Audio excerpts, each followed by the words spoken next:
Está no ar Porto de Negócios, nosso espaço semanal para que possamos debater assuntos importantes em relação aos portos internacionais, portos do Brasil e, evidentemente, em relação ao Porto de Santos. Esta semana, um dos tópicos que iremos debater é a audiência pública realizada pela ANTAQ em função do debate existente para a licitação de terminais de granéis líquidos. E para isso, recebo Carlos Kopicht, presidente da ABTL, Associação Brasileira de Terminais Líquidos. Carlos, obrigado pela presença. Sempre bom ter você aqui no nosso programa, levando informações de qualidade para os nossos telespectadores. Bom dia, muito obrigado. Eu agradeço o convite e é sempre uma satisfação estar com vocês aqui nesse programa que tanto significa aqui para o nosso meio portuário. Obrigado. Evidentemente, e isso é o que a gente vem acompanhando, né? O elogio, principalmente de você, telespectador, em relação a esse espaço que nós temos aqui na Santa Cecília TV para debater a maior joia que nós temos na nossa cidade, que é o Porto de Santos. Meu segundo convidado é meu amigo também, Wagner Pereira, consultor da Navis. Wagner, fazia tempo, hein? Estava sentindo falta da tua presença aqui também no programa juntamente conosco. Obrigado pela presença. Eu que agradeço o convite, Marcos. É um prazer estar aqui com o Carlos para a gente poder debater aquilo que você disse, que é a nossa joia, o nosso maior ativo nos últimos tempos, que é o nosso porto. Sem sombra de dúvida. Para iniciar o programa, vou começar com o nosso presidente da ABTL, questionando ele em relação a esta audiência pública da ANTAQ para a licitação de terminais líquidos a granel. Carlos, a gente percebe que a gente está no ano eleitoral e o governo vem com um movimento hoje para tratar estas questões de licitações. A gente sabe que é um processo bastante moroso no nosso país, né? Estudos já revelam que a gente consegue conceber um terminal ou uma autorização para exploração dos portos no Brasil pela iniciativa privada em torno de 3 anos aproximadamente. Você acredita, honestamente, que nesse ano eleitoral que a gente vem vivenciando, essas ações que vêm sendo hoje propagadas, principalmente, ou tentando ser propagada pelo governo federal, vão, evidentemente, ser produtivas e vão trazer aí investimentos para o nosso segmento, Carlos? Olha, eu sinceramente torço por isso, viu? Mas a gente sabe que tem diversas dificuldades. Esse terminal, inclusive, é um terminal já existente, né, que está depauperado agora, porque está parado há acho que 5 ou 6 anos. Ele já havia sido licitado anteriormente. Aí, com a entrada em vigor da nova lei em 2013, que é a MP 595, que se tornou a 13815, o contrato acabou não sendo assinado. Já havia sido encerrado um processo licitatório nos mesmos moldes feitos agora, com o melhor valor de outorga. Na época, a nossa Suprema Mandatária resolveu mudar tudo e colocou a oferta na questão do maior movimentação, menor tarifa. Inclusive, nem se pode falar em tarifa, porque é um serviço delegado, que não é tarifa, mas sim preço, né? Porque é exercido por privados, não é um serviço público. Discutível. E, em função disso, o contrato acabou não sendo assinado. A Codesp, infelizmente, não conseguiu manter o terminal, que obviamente também envolve custos, né? Precisa ter orçamento para isso e tudo. E o terminal hoje está lá depauperado, ele estava em pleno funcionamento, é um terminal de primeira linha, especializado em diversos produtos químicos, com vários tanques e tudo. E hoje ele está lá e precisa investir 111 milhões pelos cálculos do governo. Nós temos algumas sugestões até que nós apresentamos na audiência pública. Nós temos algumas dúvidas que ainda não foram esclarecidas, porque a gente entrou com essa documentação aí na audiência. E principalmente a questão dos berços, né? Quer dizer, você hoje já tem os 2 berços da ilha engargalados, você tem pouco calado, são 2 berços antigos, e você precisa de investimento em novos berços. E simplesmente fazer uma licitação, colocar esse terminal, voltar a fazê-lo funcionar, com uma tancagem, inclusive, maior, vai, sem dúvida nenhuma, trazer uma necessidade e maior dificuldades para você atracar navios e operar navios. Então, essa é a nossa maior preocupação. Wagner, a gente percebe aí que, honestamente falando, a dificuldade burocrática que a gente tem no nosso país é monstruosa e, evidentemente, não potencializa tudo aquilo que é necessário. A área, ou principalmente o segmento de commodities no nosso país, é um segmento que vinha num crescimento bastante grande. E a gente percebe, principalmente agora pelo anúncio de inúmeras entidades e órgãos, que existe uma preocupação muito grande do fomento desses commodities e de exportação, seja na área de líquidas ou granéis ou o que quer que seja. Como é que você está enxergando esse ano político também e, consequentemente, aí, principalmente essa queda possível que existirá a partir de 2019? Eu gostaria de dividir em duas partes, né? Primeiro, a questão da nova lei, ela permite que você licite e faça toda a parte burocrática de liberação do terminal em até 90 dias, né? Infelizmente, como o Carlos bem colocou, existe uma questão de discussão de competitividade, valores que vão ser praticados para o terminal que vai ficar administrando a área, né? E isso precisa ser resolvido. Isso entra naquela questão dos passivos jurídicos, do arcabouço legal, que fica numa zona que ninguém sabe como resolver, né? Você vê, tem questão de audiência pública, uma série de coisas para se definir realmente quais são as regras. Isso tudo traz muita insegurança jurídica, a gente sempre fala isso para quem quer botar dinheiro, né? Você está falando de 110 milhões, mas se a gente expandir isso para a questão de calado, que eles também vão ter que resolver, o valor no mínimo vai dobrar. Vejo com um pouco de receio essa questão do ano eleitoral, porque isso tudo vai atrapalhar esse processo de um novo arrendatário tentar licitar a área e administrar essa área. E a gente tem uma demanda reprimida, né, Maxwell? Se a gente falar de granéis, a gente tem algumas iniciativas que estão acontecendo, principalmente na área automobilística. Tem o Rota 2030, que é algo que está sendo capitaneado pelas empresas automobilísticas no sentido de produzir carros com tecnologia biocombustível. Isso significa que você vai ter que exportar isso em algum momento se você quiser expandir e levar esses carros para outros lugares, né? E se você não tiver terminais para escoar esse tipo de mercadoria líquida, você vai ficar afadado a insucesso, porque você vai produzir um carro aqui que funciona numa tecnologia, mas que ele não vai poder rodar em outros lugares, porque simplesmente não chega a matriz energética para esses lugares. Eu espero, sinceramente, que os novos governantes, eles olhem com carinho a questão portuária como um todo, todas as áreas, granéis, líquidos, sólidos, inclusive passageiros, porque isso é importante para o crescimento do nosso país, para que a gente possa escoar essas commodities. Carlos, o telespectador em casa pode estar se perguntando qual é o papel efetivo da BTL dentro desse cenário tão complexo. A BTL consegue, de alguma maneira, contribuir com o governo e, pelo outro lado, a gente tem uma paralisia no governo que impede que a gente dê a celeridade para processos como esse, licitatórios nos portos do Brasil? É interessante a sua pergunta. Você sabe que nesse caso aí do Santos 13 e 13A, a BTL não participou, também não foi ouvida. Já no norte do país, onde vão ser lançadas algumas licitações agora, principalmente nos portos do Pará, a BTL foi ouvida na PPI, né? Nós demos as nossas sugestões, depois de ouvir os nossos associados, e eu acho que estão sendo levados em consideração. Porque o governo, ele se ressente de uma capacidade de planejamento, né? Então, nada melhor do que você ouvir a iniciativa privada, os empresários que efetivamente estão no dia a dia, vão colocar o dinheiro para ver o que eles efetivamente necessitam, para você sair um pouquinho dessa área, digamos, mais teórica e fazer alguma coisa que efetivamente possa atender o mercado, né?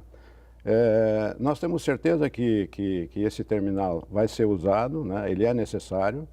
Agora, como o Wagner bem se referiu, essa questão da insegurança jurídica, né, da dificuldade de você conseguir ter a garantia que você coloca esses 111 milhões ou o dobro desse dinheiro num terminal desse e consegue depois movimentá-lo com tranquilidade, essa é exatamente a nossa dúvida. E hoje nós estamos vendo hubs internacionais que estão se desenvolvendo, como por exemplo na Indonésia e principalmente no México, onde o pessoal simplesmente vai lá e investe com muito mais facilidade, muito mais garantia e muito mais segurança jurídica. E isso aí tira um pouco digamos assim, da atratividade do negócio aqui no Brasil, porque efetivamente nosso emaranhado burocrático e regulatório, ele impede de você efetivamente fazer um investimento bem sucedido nesse país. E hoje nós temos esse decreto, por exemplo, que foi trabalhado pela uma coalizão de associações que representavam todos os terminais no país, né? Uma coisa séria. Foi feita, ele está em vigor, mas não tem eficácia, porque existe uma dúvida em cima de alguma coisa que poderia ter é dado uma preferência para algum tipo de terminal. Não existe isso aí. A estratégia faz parte do executivo. O executivo é que define a estratégia. Me parece que toda vez que existe uma definição da estratégia, nós temos a judicialização dessas estratégias que são definidas pelo executivo, Carlos. Se me permite adicionar uma pitada no que o Carlos está dizendo, você tem especialmente a questão dos terminais que se aproveitaram de uma legislação anterior, porém com menor prazo. E eu acho que foi muito acertada essa nova legislação, que ela estendeu a 70 anos o uso da área, porque é algo plausível, é algo, inclusive, que já acontece fora daqui. Que muitas vezes pode proporcionar até a perenidade que é necessária para os investimentos. Né? Evidentemente, então, a iniciativa privada visa lucros. O que me deixa triste, né, é ver que você tem uma nova lei que regula isso, mas você não pensa e não coloca nenhum adendo mencionando aqueles que já estavam no jogo, porque a regra precisa ser clara para os dois lados, né? Eu vou aproveitar a presença do Carlos aqui, se o Carlos me permitir, até pela confiança que temos mútua um no outro, e vou fugir um pouquinho da pauta, porque eu preciso fazer um questionamento para o nosso telespectador especialista. Nós fizemos já a pontuação para os nossos telespectadores, mas eu sei que tem muito especialista que assiste o nosso programa também, Carlos. A gente viu e percebeu aí toda aquela movimentação do pré-sal. Hoje a gente tem um volume de importação de líquidos bastante grandes em virtude da deficiência que nós temos para suprir todo o mercado nacional. Em prol disso, como é que o mercado vai se comportar nos próximos anos? Eu vou se dizer aí em final de 2018, 2019, uma vez que nós temos uma demanda represada bastante grande e, consequentemente a isso, nós não temos espaço para estocagem absoluta de todos esses produtos. A gente vai ver um processo inflacionário e alta de preços novamente? É uma preocupação, sem dúvida, acertada, né? Eu acho que hoje em dia, você está vendo que a Petrobras, por exemplo, ela está completamente depauperada, sem condições de investir, né, porque ela está sem caixa. Ela está tentando se desfazer de ativos e agora foi impedido por uma lei, ou por, digamos assim, por uma decisão de um ministro do Supremo de conseguir vender os seus ativos, que eles já estavam programados para serem vendidos. Com isso vai atrasar ainda mais esse processo, né? Você está vendo aí que no último mês, por exemplo, a extração foi 4% abaixo do que nós vimos aí no mesmo mês do ano anterior. Então, a Petrobras tem dificuldades, né? Ela tem dificuldades, ela não vai conseguir suprir os investimentos de infraestrutura em tancagem, tem que continuar existindo, porque o privado cada vez mais vai acabar assumindo esse papel, que antes era totalmente feito pela Petrobras, e hoje já nós representamos, os importadores individuais já representam mais de 30% do combustível consumido no país. É um share bastante relevante. É um share muito elevado, e a nossa preocupação exatamente é essa. Agora mesmo, você está, por um lado, fazendo uma licitação, você está tentando colocar mais terminais no mercado.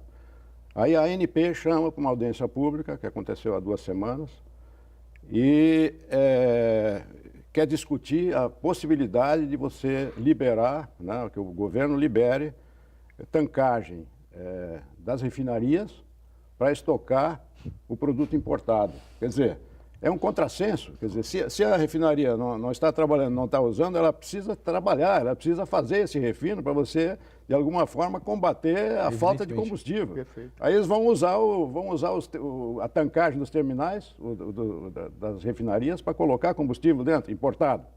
Né? Quer dizer, ela não vai poder crescer, ela não vai poder trabalhar.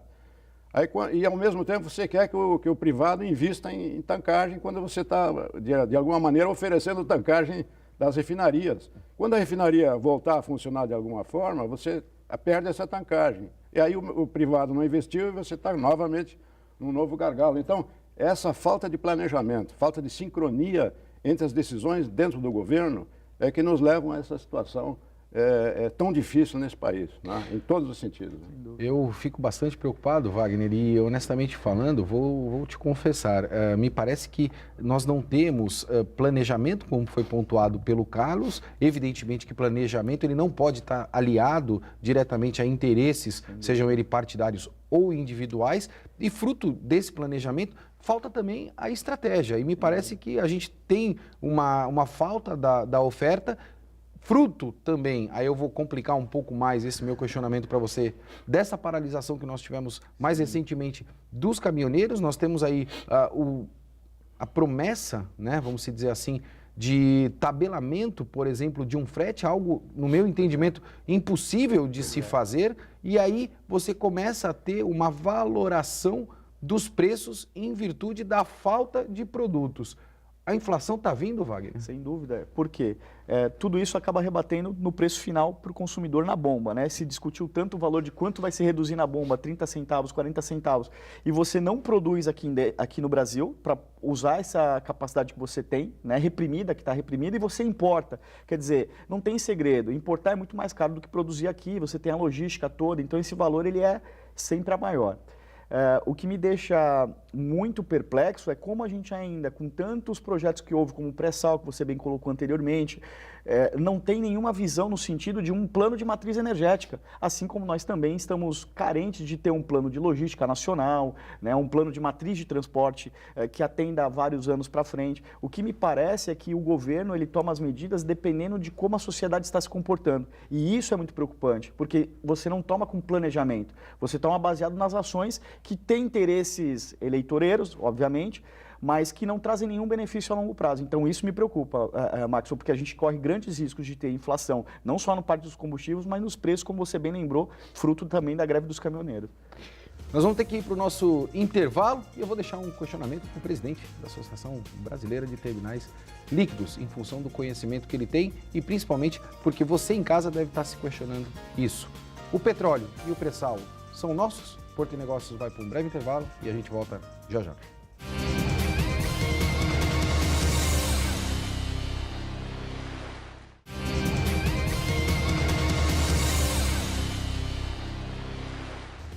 Estamos de volta com Porto e Negócios, eu sou o Maxwell Rodrigues e não esqueça de acessar o nosso site, deixa lá teu comentário, tua sugestão de pauta para que possamos debater aqui no nosso programa. Essa semana recebo Carlos Kopic, presidente da BTL, Associação Brasileira de Terminais Líquidos, e Wagner Pereira, consultor da Neives.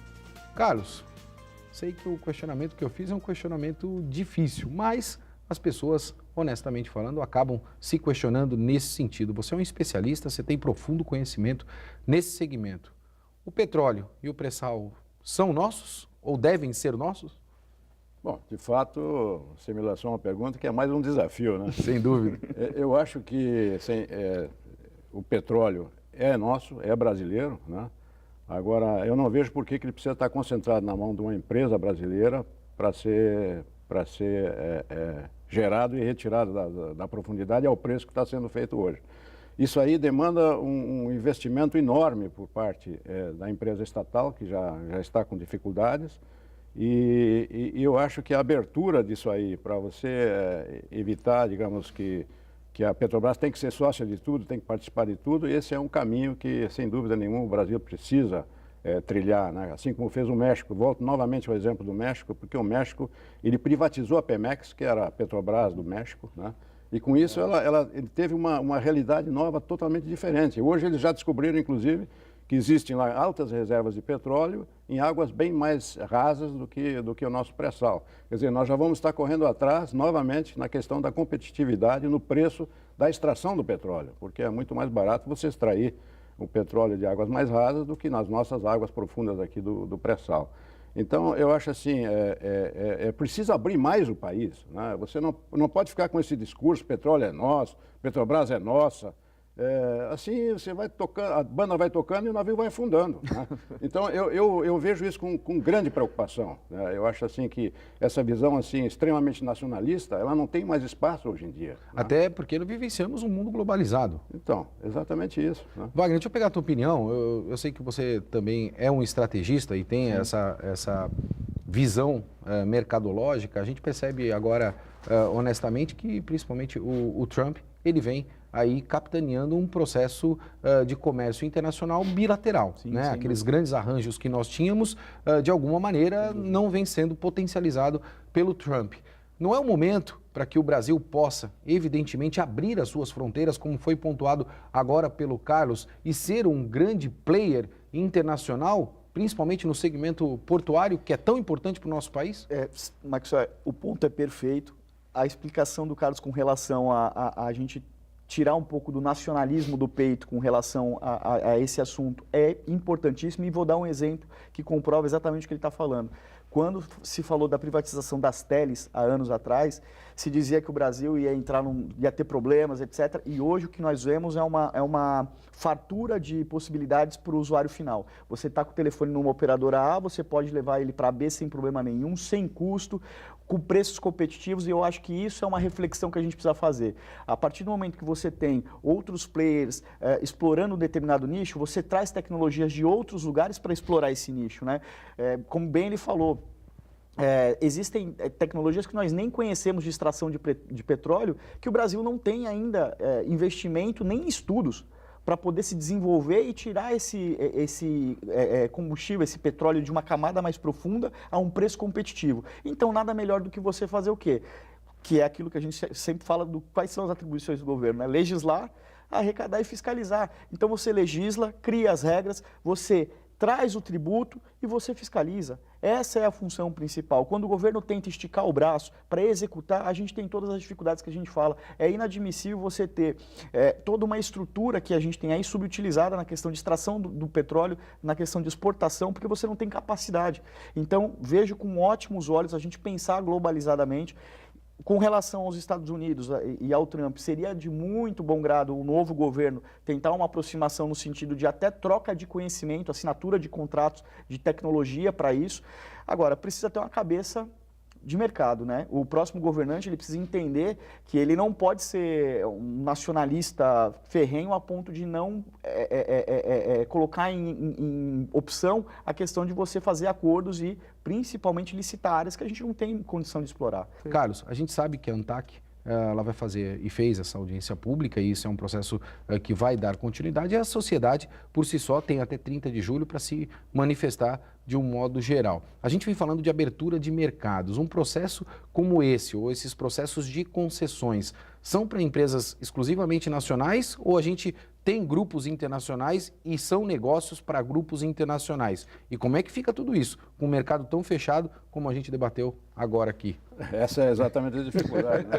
Pois é. Sem dúvida nenhuma, existe o interesse de grupos internacionais no país, né? É um país enorme, com mais de 200 milhões de habitantes, então hoje a nona maior economia mundial, então o pessoal está louco para colocar o pé dentro do Brasil, sem dúvida nenhuma. Agora, o nosso emaranhado burocrático, regulatório é que impede isso. Eu acho assim, o interesse existe, só que a garantia jurídica não existe.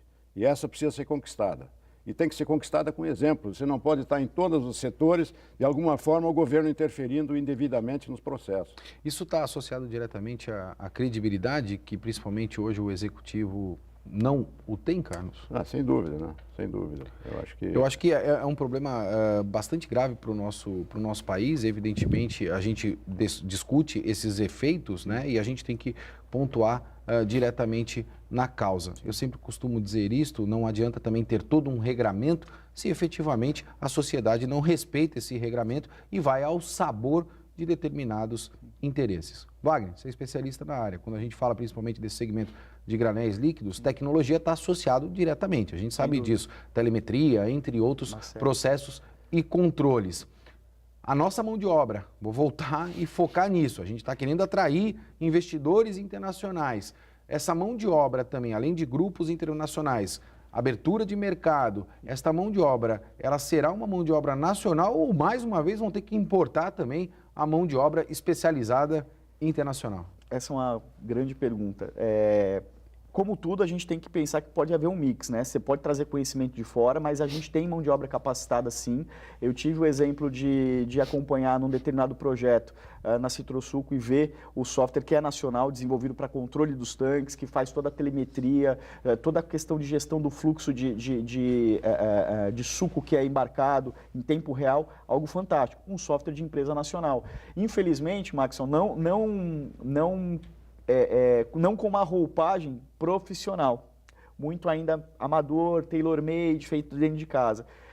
Talvez um mix, né, de empresas que tenham lá fora com uma visão mais global e estratégica possam até potencializar essa característica que a gente tem. Concentrar no core e deixar de ser in-house. Exatamente. E aí você poder pegar essas pessoas e trabalhar elas melhores, porque capacidade técnica nós temos, né? Nós temos ótimos desenvolvedores no Brasil e que poderiam estar desenvolvendo isso de uma forma profissional, pensando em larga escala, inclusive, para a gente sair daquela questão, né, de produtor de commodities e exportar serviço, que eu acho que é o grande, que deve ser o grande objetivo do Brasil para os próximos anos. Porque se a gente continuar com essa visão, a gente ainda vai continuar sendo 8ª, 9ª, 10ª economia do mundo, enquanto países muito menores que prestam serviço estão lá na frente. Eu acho que a gente pode mesclar isso e tem que ter a visão de que treinar e capacitar os nossos recursos aqui no Brasil, não só na parte executiva, mas também na gestão, é muito importante. Felizmente a gente está chegando ao final do nosso programa, mas eu preciso também levar esta informação, principalmente para você aí de casa. Carlos, a gente sabe do esforço que a BTL faz para que tenha aí as reivindicações e principalmente consiga proteger todos os interesses que são do nosso segmento portuário. Quais são as grandes novidades que a BTL vem capitaneando aí neste ano e principalmente para um projeto de médio a longo prazo? Eu já citei aqui da última vez que eu estive aqui que nós temos essa agenda brasileira, agenda nacional dentro da BTL, né?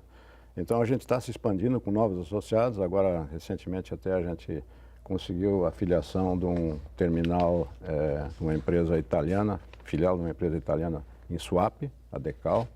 Se associou, a gente está muito satisfeito com essa associação, é uma empresa de primeira linha. E a gente vai trabalhando, nós temos já no norte, desde Manaus e Itacoatiara até Rio Grande, nós temos associados hoje, estamos trabalhando pesadamente e nós temos a BTL ela tem um ativo muito grande que é o PI, o Programa Integrado de Emergências. E esse programa hoje ele tem um reconhecimento nacional, tanto é que até essa semana passada nós estivemos recebendo aí um pessoal do Corpo de Bombeiros do Ceará, que queria conhecer o nosso sistema de proteção de emergências, né, de atendimento de emergências, como funcionaria, para poder, de alguma forma, instalar isso também no Porto do Pecém. Nós estamos trabalhando também com o Porto de São Luís, nesse mesmo sentido, tentando fazer lá um mini PI também para eles, né? E exportar essa tecnologia, porque nós temos um acervo técnico desse atendimento e do gerenciamento dessa questão muito forte, muito grande.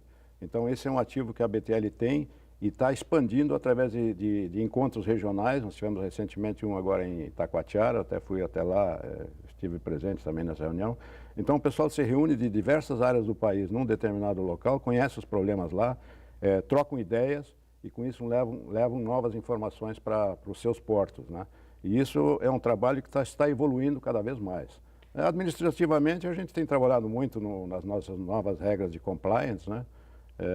O que é importante para qualquer associação ou empresa, né? Evidente. Até porque a gente tem muita interação com o governo, com órgãos públicos e tudo. Então, uma regra forte de compliance sempre ajuda também o dirigente da associação a se comportar e saber que tipo de posição ele deve ocupar, né?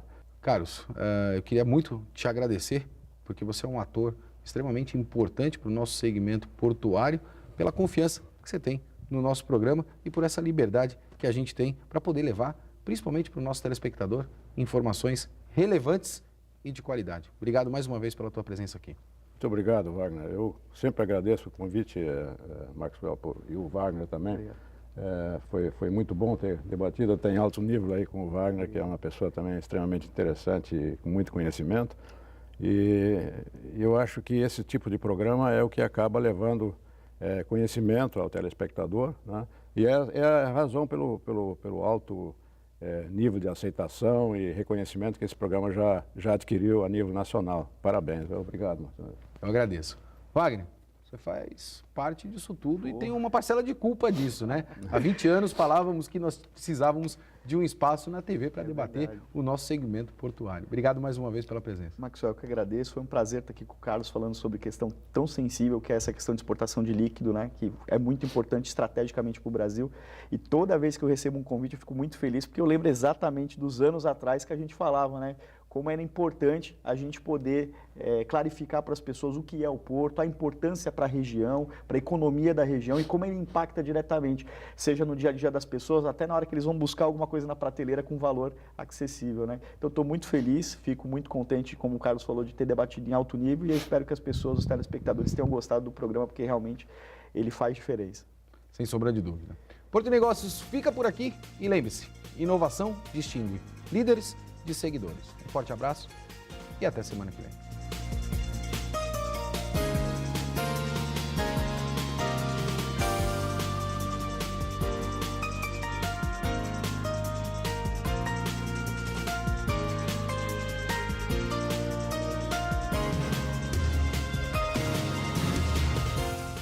Porto e Negócios. Apoio. BTP Brasil Terminal Portuário, Society Corretora de Seguros, Grupo G-Log e Mareste Telecomunicações.